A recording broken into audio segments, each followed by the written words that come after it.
Guys, നമുക്ക് WhatsApp പോലും ഉപയോഗിക്കാൻ പറ്റുന്ന ഒരു ആപ്ലിക്കേഷനാണ് ഇന്നത്തെ വീഡിയോയിൽ ഡിസ്കസ് ചെയ്യാൻ പോകുന്നത്. ഓക്കെ, ഇതിൽ മറ്റൊരു പ്രത്യേകത എന്താണെന്ന് വെച്ച് കഴിഞ്ഞാൽ നമുക്ക് വാട്സപ്പിൽ വേണമെങ്കിൽ മലയാളം ടൈപ്പ് മെസ്സേജ് അയക്കുന്നതിന് പകരം ഈ ആപ്പ് വെച്ചിട്ട് ഇതിൽ നമുക്ക് എന്ത് ചെയ്യാൻ പറ്റും, വോയിസ് ട്രാൻസ്ക്രൈബ് ചെയ്യാം. ഇതിപ്പോൾ നമ്മൾ മലയാളത്തിൽ വോയിസ് സംസാരിച്ച് കഴിഞ്ഞാൽ മലയാളത്തിൽ നമുക്ക് ടെക്സ്റ്റ് തരും. ആ ടെക്സ്റ്റ് എടുത്തിട്ട് കോപ്പി ചെയ്തിട്ട് നമുക്ക് വാട്സപ്പിലോ ഇൻസ്റ്റാഗ്രാമിലോ മെയിലിലോ എവിടെ വേണമെങ്കിലും എന്ത് ചെയ്യാം, പേസ്റ്റ് ചെയ്യാനും പറ്റും.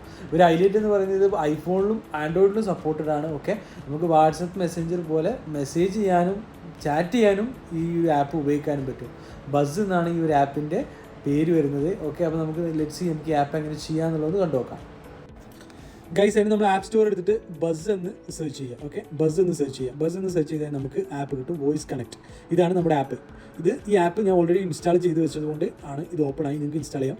ഇനി വലിയൊരു ഹൈലൈറ്റ് എന്ന് പറയുന്നത് നമ്മൾ മലയാളത്തിൽ സംസാരിച്ച് കഴിഞ്ഞാലും അത് നമുക്ക് എന്ത് ചെയ്യും, ട്രാൻസ്ലേറ്റ് ആക്കി കിട്ടുന്നുള്ളതാണ്. ഓക്കെ, ഇപ്പോൾ ഞാനിവിടെ മലയാളത്തിലാണ് സംസാരിച്ചുകൊണ്ടിരിക്കുന്നത്. ഇതൊക്കെ നമുക്ക് എന്ത് ചെയ്യാൻ പറ്റും, ട്രാൻസ്ലേറ്റർ ആയിട്ട് കിട്ടും എന്നുള്ളതാണ്. ഓക്കെ, ഞാനിവിടെ സംസാരിച്ച മലയാളത്തിൽ ഞാനിപ്പോൾ നിങ്ങളോട് ഇപ്പോൾ ഞാനിവിടെ മലയാളത്തിലാണ് സംസാരിച്ചുകൊണ്ടിരിക്കുന്നത് എന്നുള്ളത് എനിക്കത് കിട്ടി. കണ്ടാ, മലയാളത്തിൽ ട്രാൻസ്ലേറ്റഡ് ആയിട്ട് കിട്ടി. ഇപ്പം ഞാൻ മലയാളത്തിൽ ഒരാൾക്ക് മെസ്സേജ് നീ എവിടെയാണ് എന്നുള്ളത് മെസ്സേജിൽ ചോദിക്കണമെന്നുണ്ടെങ്കിൽ അതിവിടെ മലയാളത്തിൽ ട്രാൻസ്ലേറ്റ് ആക്കി കിട്ടുന്നുള്ളതാണ്. ഓക്കെ, ലക്ഷ്യം കാണിച്ചത്. ഹലോ, നീ എവിടെയാണ്? കണ്ടാ, ഹലോ നീ എവിടെയാണ് എന്ന് എനിക്ക് മലയാളത്തിൽ കിട്ടി. ഇനി ഇത് വേണമെങ്കിൽ നമുക്ക് എന്ത് ചെയ്യാൻ പറ്റും, കോപ്പി ചെയ്തിട്ട് എന്ത് ചെയ്യാം, വാട്സപ്പിൽ വേണമെങ്കിൽ നമുക്ക് അയക്കാം. ഇത് വാട്സപ്പ് എടുത്തിട്ട് ഇപ്പോൾ എൻ്റെ അക്കൗണ്ടിലേക്ക് ഞാൻ പേസ്റ്റ് ചെയ്ത് കഴിഞ്ഞാൽ എനിക്ക് വാട്സപ്പിൽ അയക്കാൻ പറ്റും. അപ്പോൾ നമുക്ക് മലയാളത്തിൽ വോയിസ് ടൈപ്പ് ചെയ്യാൻ ഈ ഒരു ആപ്പ് വളരെ ഉപകാരമാണെന്നുള്ളതാണ്. ഓക്കെ, അപ്പോൾ ഈ ആപ്ലിക്കേഷൻ ഒന്ന് ട്രൈ ചെയ്ത് നോക്കുക.